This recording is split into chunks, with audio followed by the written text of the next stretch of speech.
Hello, everyone. It's Katie from Without a Crystal Ball. How's everyone doing?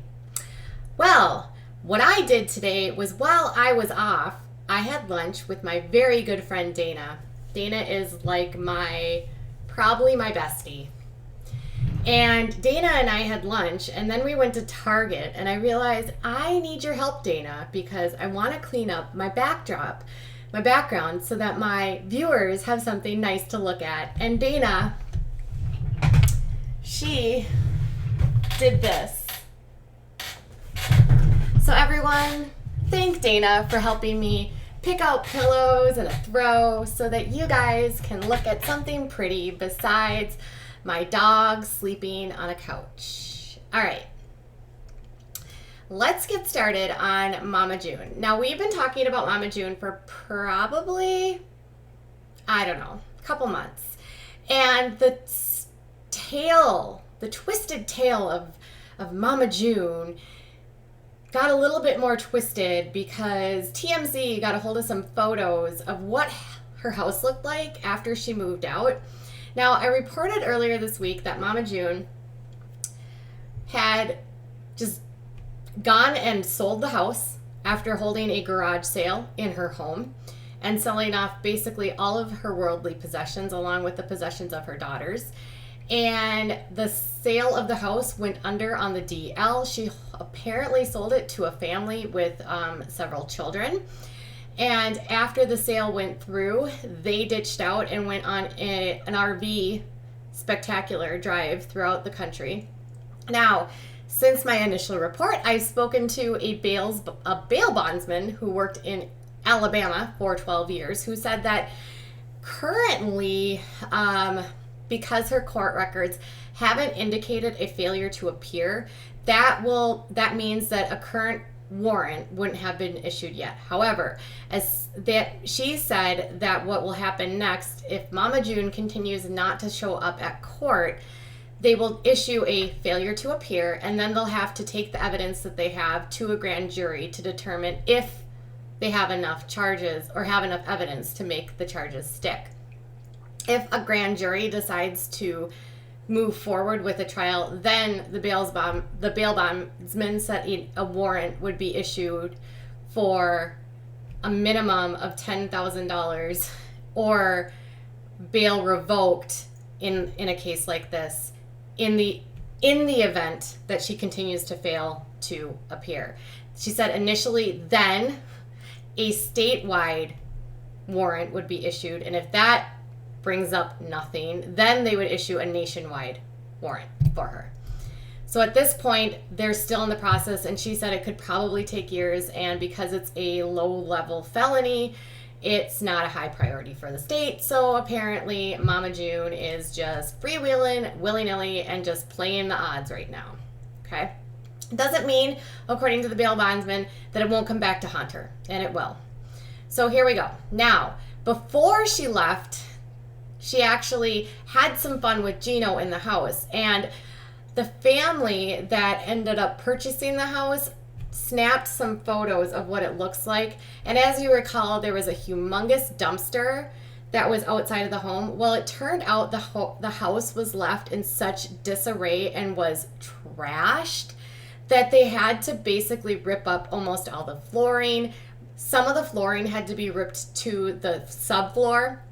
So just the basic wood underneath your floors. They had to take some of the sheetrock down. They had to strip and remove countertops from the kitchen. It's a damn mess. And I'll show you what it looks like in the aftermath. So here is what they have. So this is the master bath, which is it looks like somebody was doing math on their bathroom mirror. I spent a lot of time staring at that, trying to understand what that was, if it was P.O. boxes, if it was amounts of money that they owed, if it was phone numbers. It's so hard to know. And then why do you actually write on a mirror? I will never understand. Then this was the bathroom, the rest of the bathroom, which obviously you can see is absolutely filthy. The walls look like there's smoke. There's been smoke on them. There's the bathroom or the shower and the tub. This is the garage, which just looks like a mess. Just crap just strewn all about. I don't know about you, but when I leave houses and when I moved out from my previous home that I owned, I did not leave anything there. I didn't leave any junk. I didn't leave anything for anyone to deal with. So this is just gross. And then this is the living room. And you see here in previous photos that they had on when she was doing her garage sale, these floors had carpet on them. And you can see that the floors had to be kind of like stripped all the way down. That's the subfloor. It looks like they've put some primer on top of the walls at this point, but it doesn't look like this house was in good shape. They've got, you can see the countertop there that's on the floor from the kitchen. They've completely gutted the kitchen, and you can see that they've removed subfloor there right at the seam where the kitchen floor meets the other floor. It appears they have a vinyl floor on there, so that shouldn't be too hard to replace. But the kitchen, again, just looks really bad. Again, it looks like they put some primer on the wall, preparing to maybe paint over whatever was there. But needless to say, the house looks like it was left in bad state. Obviously, they did not clean their yuck. That's so disgusting. Like, the least you could do for someone that's like moving into your house is clean your damn stove. That is so gross. There's the kitchen again.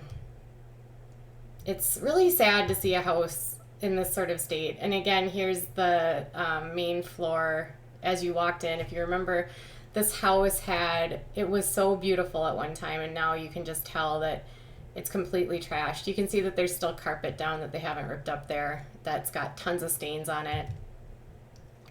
Tons of stains on the carpet here too. It just looks like they did not take care of this house at all. And there's the main great room where they had to completely rip up all of the flooring from all of the stains. So it's apparently and then this was just some crap they left in the garage. I mean, imagine buying a house and just walking into this disaster and like this. That reminds me of A Beautiful Mind when he just wrote manically on the wall, but it also looks like a bathroom of a drug addict. So it's so sad to me that this house, which on the outside, this house was gorgeous. You know, it's like a fully like southern brick home. We don't get those up here. Brick homes in the Midwest are like so expensive to build because of how expensive it is to build houses for winterization up here. So for me to see that house and the brick house, I was like, oh, it's such a beautiful brick house. Like, we don't get those up here because they're so expensive. And then to see it so trashed on the inside just makes my heart hurt. And to know that a family bought it and then it has to be completely gutted and remodeled. I mean, I guess you can get it down to what you want it, but the bathroom, I feel like it's always the bathrooms of drug addicts that end up looking just horrific. And that mirror is just sort of like a metaphor for the life that they were living. Just chaotic with just numbers everywhere. Like, why can't you just find a piece of paper to write things down? You know, and a part of me was wondering with the walls, is it primer on there or is it smoke? Did they have to cover smoke stains from smoking, whether it was like meth or crack? Because when you look at the photos here, you can tell that they're filthy. I mean, look at how dirty those walls are in that bathroom. It almost looks like there's stains from smoke. You can see it kind of on the walls in the corners as well. And then in here, I kind of felt like they might be doing a primer on here because of smoke stains. So again, like, please, you guys, kids, don't do the DRUGSs, please. Mama June has not been seen publicly since all of this went down. She has completely cut off her family at this point in time. They are not talking with her. There has been no connection to what's going on with her show. Producers are not talking with her either. Her daughter, and this is the really sad part, you guys, Alana turned 14 on Wednesday. So she just turned 14. She's in her freshman year of high school. And then, like, this is what she's dealing with right now. And I saw some comments, like, about how Mama June should have been, like, preparing her daughter with acting classes and all of these things. You know, I'm going to maybe have an unpopular opinion here, but I kind of think, like, the last thing that Honey Boo Boo or Alana needs is any more time on the screen. I already heard that they're going to do a spin-off maybe with Honey Boo Boo and Pumpkin, which I feel like if the present is any indicator of the future, this cannot bode well for either one of these girls. You know, you can hope that history won't repeat itself, but unfortunately, history has a way of repeating itself within families, especially when it comes to addiction and when it comes to dysfunction, if you're not taking care of yourself and managing the trauma. I hope more than anything that Alana and Pumpkin are getting help and resources during this time. I highly doubt that we is offering them any of these services, because it seems like the more I learn from either people that are directly connected to these shows via being on them, or from people that know them, like so family friends, it seems like producers really push drama and incite these like nasty reactions from people to get like good TV. And I can't imagine like that kind of intensity is good for either one of these girls at this time. I feel like there needs to start to be almost a psychological evaluation of what is going on with reality TV stars, because I feel like you're seeing more and more arrests. You're seeing more and more people getting into addiction. There's been several suicides in the last few years. There's just been a lot that's happened because of maybe the reactions and the products of being on reality TV, not having the resources, having all kinds of fame and then it disappearing. And it's just this phenomenon. It continues to grow. And I think this is why I end up covering it, because it's like fascinating to me how this human experience of putting people on TV to like watch their every single move, how it impacts and plays out in real life after the fact and when the cameras go away. And I think what we're seeing now is that it's not, for a lot of people, doing great things. I think Janelle Eason and Farrah Abraham are prime examples of that as well. I do have some information to share with you about Farrah Abraham. In another stream, I had the opportunity to speak with someone who knows her personally, and was able to talk with them about what they think is going on behind the scenes, and got some insiders' knowledge about some things that haven't been shared publicly, that I think really will explain a lot of what's going on.